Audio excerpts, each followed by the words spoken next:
Welcome to Introduction to Philosophy. I'm Dr. Justin Harmon, and I'll be an instructor for this very unusual quarter that is beginning to unfold for us. So for today, for this first week's lecture video, I really just want to say a few things about the nature of philosophy as a practice and a discipline, and also speak to how philosophy might have some value bearing on this present uncertainty and crisis that we're all confronting. So philosophy began roughly 2,500 years ago in the Hellenic or Greek-speaking world, which encompasses parts of present-day Turkey as well as North Africa and the Italian peninsula.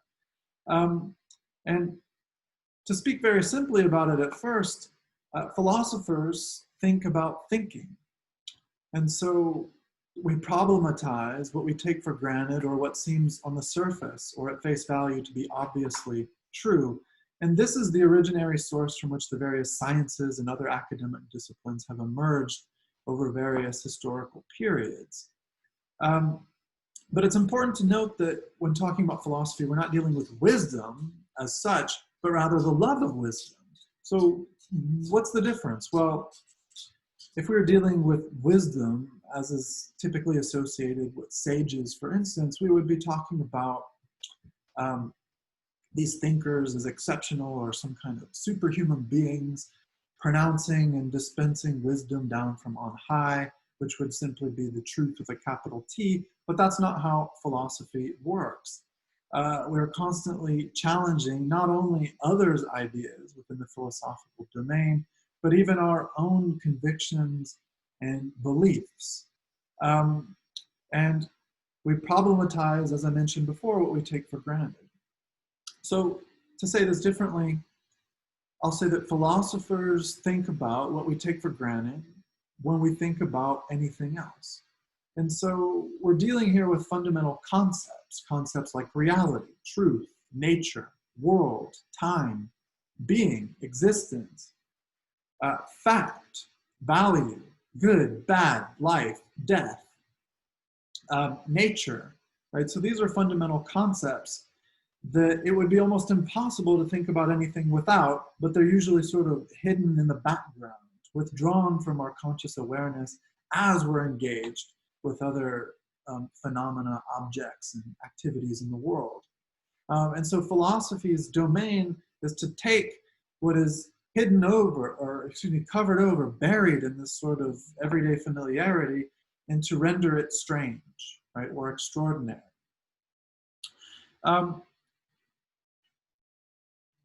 And so let me share the screen and walk you through a few slides that I've prepared for today's discussion.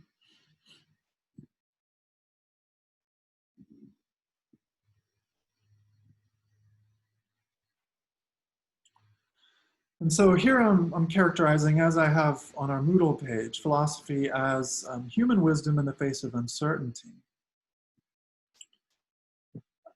So this is the Greek, and this is the transliteration. So you can see etymologically how the word is broken down.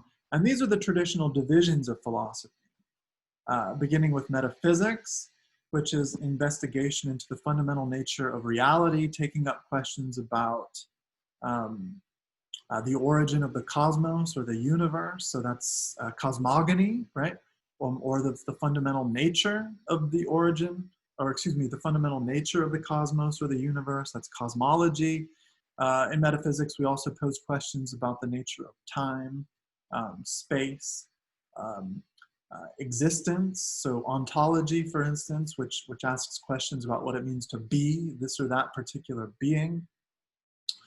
Personal identity, which is the very first question with which we'll be engaged as this course begins moving into next week. That's a kind of metaphysical question. What is the I when I say I am? What is the self?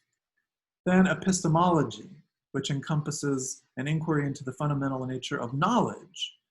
So whereas metaphysics asks quite generally or abstractly at this point, what is real? In epistemology, we ask, well, what is true? And so here we can separate categories such as legitimate knowledge, whatever that might be, from opinion or belief. Next is logic, which is sometimes subsumed under epistemology, but not always. And in fact, not everyone who works with logic is concerned with epistemological questions or is even a philosopher. So for instance, computer programmers, among others, work with logic in different ways. But that's the study of argument and sound reasoning. And we'll be actually working within every one of these divisions or branches of philosophy at different points throughout the course. Last is axiology, which includes ethics and aesthetics. And there are various subdivisions of these fields as well, which we're not going to get into. But of course, and this is a field with which you might be more familiar in contrast to the others, but the fundamental question of ethics, for instance, to which we can distill down what the field is up to is what is good or what is right? What is it that distinguishes good from bad or right from wrong?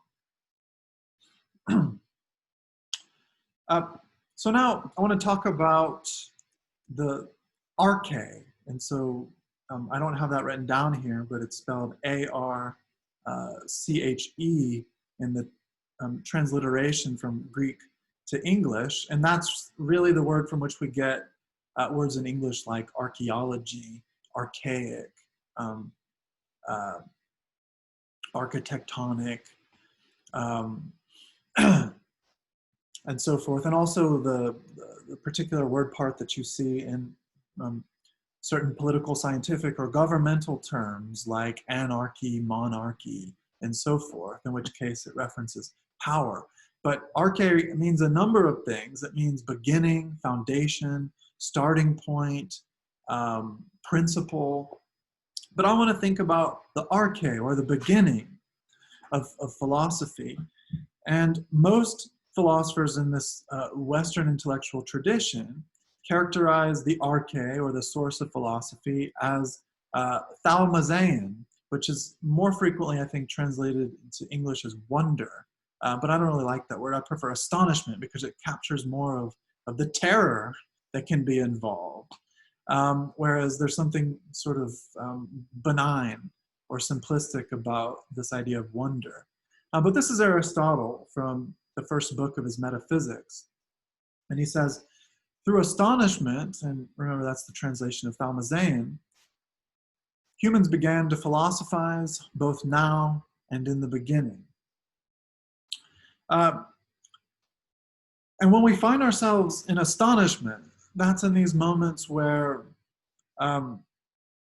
these fundamental concepts that we talked about, for instance, nature, reality, truth, fact, value, self, and so forth, we perhaps previously took for granted that we knew what they meant, right? So we inherit these concepts. We're thrown into the world almost like a child tossed into a swimming pool, sort of floundering about, trying to find what's up and what's down. But as we grow and develop and acculturate and adjust and build new relationships and so forth, the strangeness and inexhaustible depth of these concepts tends to withdraw from us, and we start to take things for granted. But there are times at which the familiarity of the concepts that we rely upon as the basic framework through which we navigate the world, they come under question or begin to collapse. They no longer work for us, right? So just to give you a quick example, at this moment we're facing accelerated climate change, global warming. We're looking at widespread ecological collapse. The sixth mass extinction event is underway. And in the background of all of this is the concept of nature. And as we face this crisis, as we try to find our way amidst its opening, the concept of nature that we've inherited since roughly the 17th century, right, the beginning of modernity. Nature is this sort of passive and neutral background. Think like the environment, for example. It's some place over there, this passive and neutral background over which we as humans carry out our dramas, activities, aspirations, and so forth. The neutral background itself being meaningless, and we as human beings impose meaning on it, right? But now we're seeing, especially in light of the recent fire events here, which is in part due to the accelerated warming of the global climate, that notion of nature is falling apart. It's unthinkable for us now. It's no longer working, right? The ground, that neutral background, is rising up and reacting violently to our behavior on the earth. We have to rethink nature, right? Or consider the coronavirus, for example. We have these rather narrow dichotomies that we live in, such as life and death, right? But a virus is neither living nor dead. It's sort of ambiguously suspended somewhere between them, right? How do we even think that? But what Aristotle has in mind is this beginning, thalmazein. When we find ourselves in astonishment, we desire to overcome it. But as philosophers, we want to do so without artificially or prematurely dissolving the wonder or astonishment, which would amount to simply pretending that it isn't there and going on in a business as usual manner, but rather to come to terms with the astonishment, the particular object or focus that we find astonishing, to make ourselves at home in it. In other words, to uncover the truth of the astonishment and to stay with it.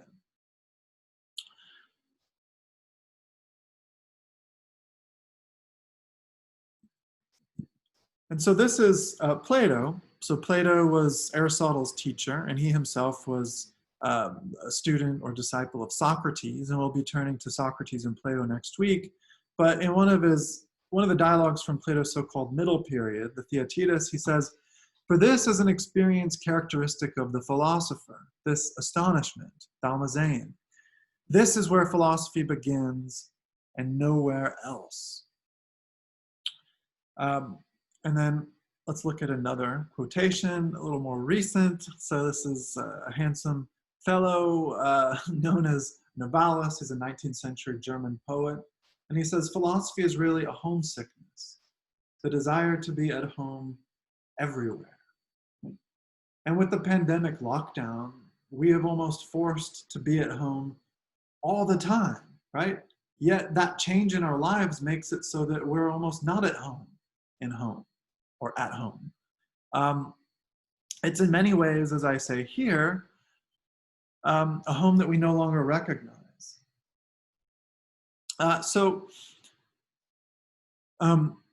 That leads us to these fundamental moods or states of mind, which can be seen, as I'll say in a moment, as points of inauguration into philosophy: distraction, uncertainty, anxiety. We are distracted, we're pulled in multiple directions at once, and this gives us profound anxiety. And we experience anxiety in the face of nothing, right? Unlike fear, which always has as its object some particular thing. So if I'm hiking in the woods and there's a bear behind me, and as one is, if I'm scared shitless of bears, once I leave the woods, the object of fear is gone, so my fear itself dissolves. But anxiety is this sort of generalized fear with no particular object. And think about that in the context of this pandemic. You go to the grocery store, you pick up a box of Fruity Pebbles or whatever, and it could be contaminated with the virus. You don't know. So it's a source of anxiety. Everything shows up in the context of anxiety as anxious. And this lands us into a place of sort of radical uncertainty. We know that things will change. The horizon of the future is wildly opaque. It's obscure for us, and that gives us anxiety.